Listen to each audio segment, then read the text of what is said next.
Kevin. Et moi Letty. Vous êtes sur la chaîne Lengan. Générique.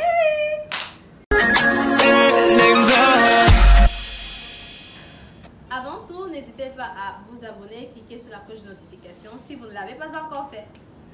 Donc aujourd'hui, on va parler des craintes de la première fois. La première fois qu'on a un rapport sexuel. Quelles sont les craintes que les meufs, on a eu?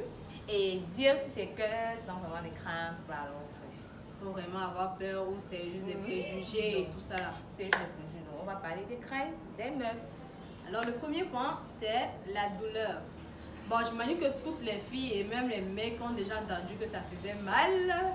Mais on peut vous rassurer, ça fait pas mal pour tout le monde. Hein?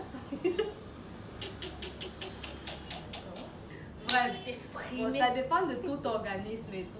On va pas, nous ne sommes pas les infirmières ou des médecins, nous ne sommes pas le corps médical, mais ça dépend des différents corps, des différentes personnes. Je sais pas si tu es heureuse. Kevin a dit que ça dépend de si tu es heureuse ou pas. Donc, si tu as eu l'expérience avant, vous voyez. Bref, ne vous inquiétez pas, ça peut vous faire du mal comme pas du tout. Ça dépend des corps. D'autres personnes vont te dire que non, c'était une douleur supportable. D'autres vont te dire que non, plus jamais. Moi, c'est fini. Aucune douleur, donc vraiment ça dépend. Les masos comme certaines personnes. Le deuxième point est tomber enceinte. Oui. Oui, c'est possible que l'on tombe enceinte Bien possible même. lors du premier rapport, mais bien évidemment, ça va dépendre du calcul du cycle. Donc en fait, si c'est que tu n'es pas ta période féconde, tu ne pourras pas tomber enceinte. Je ne suis pas trop d'accord avec toi. Hein. Parce qu'il y a des spermes têtus. Genre période ou pas, il y a des moments où que tu sois à côté de ta période ou pas, tu tombes enceinte. Mais bon, scientifiquement parlant, c'est pas possible si tu n'es pas en période de fécondité. Je te laisse te continuer. Bon, comme je disais, Comme elle disait. ouais, c'est possible de tomber enceinte, mais il va falloir d'abord calculer son cycle de menstruation. Donc si tu ne connais pas calculer ton cycle de menstruation et qu'après tu pars vers ouais, c'est aussi que tu tombes enceinte. Donc ça c'est une crainte vraiment.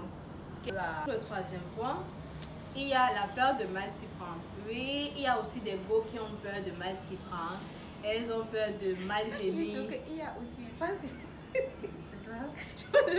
Donc il y a les molomos qui connaissent ça. C'est comme les logos de filles. Je sais pas, c'est Twitter qui Il y a des filles qui ont... Il y a des filles, il y en a qui ont peur de mal s'y prendre. Elles ont peur de mal faire telle position. Elles ont peur de mal gémir. Il ne faut pas qu'elles viennent faire... Elles ont peur de mal gémir et frustrer le gars et faire en sorte que le gars puisse partir. Donc c'est pas juste une crainte pour les mecs, mais même les mecs ont ce problème. Donc le quatrième point est le peur d'être abandonné. Dis-nous Kevin. Donc... Ok, la peur d'être abandonné. Ouais, on se dit tous que, je sais pas, d'abord que de base, on ne sait pas vraiment quelles sont les intentions de la personne qui est en face de nous.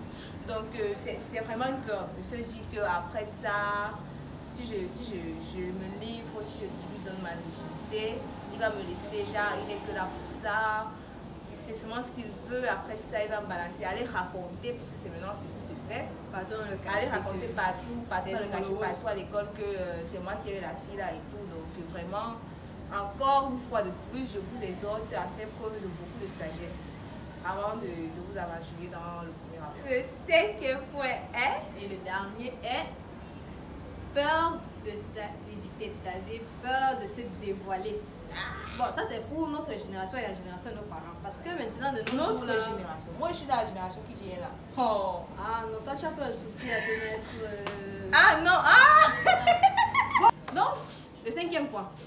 C'était d'avoir très peur. Mais je pense que aussi comme le troisième point, c'est un truc d'expérience. À force de faire, on n'a plus trop honte. Ça dépend aussi des personnes. Il y a d'autres personnes que la première fois, elles n'avaient pas de soucis pour se mettre à nu.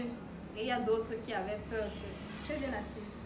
Il y a d'autres personnes qui avaient peur de se mettre à nu. Comme il y en a d'autres qui n'ont pas eu mal. C'était, je sais Bon, pas, c'est tout pour aujourd'hui. Merci pour tout ce que vous nous apportez. Nous sommes heureux de vous connaître. En conclusion, ça dépend de tout un chacun. Que ce soit la douleur, que ce soit le stress. En fait, ça, ce sont des craintes qui sont récurrentes chez beaucoup de personnes. Parce qu'il faut dire qu'on a fait un sondage auprès des meufs. Donc, c'est ce qui revenait tout le temps. qui venait plus. Ce sont les craintes que les meufs ont. Mais après, avec l'expérience, c'est possible. Normalement, comme je le disais tantôt dans la vidéo, il faut être vraiment sage. Je sais pas, arrêter. On a cette mentalité africaine de ne pas se parler de sexe. Il faut enseigner au sexe. Non, moi, parce que moi, je veux dire, il faut apprendre, chercher. Quand vous cherchez vos cours, quand vous cherchez des trucs sur le sexe, là, vous serez plus à viser la première fois, vous aurez moins de crainte et ça va un peu passer plus. Donc, c'est ce que je pense.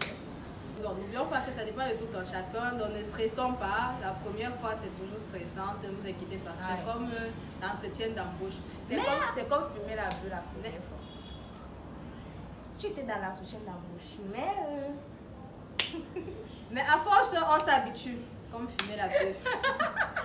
Alors, nous vous aimons comme vous aimez. Bye bye.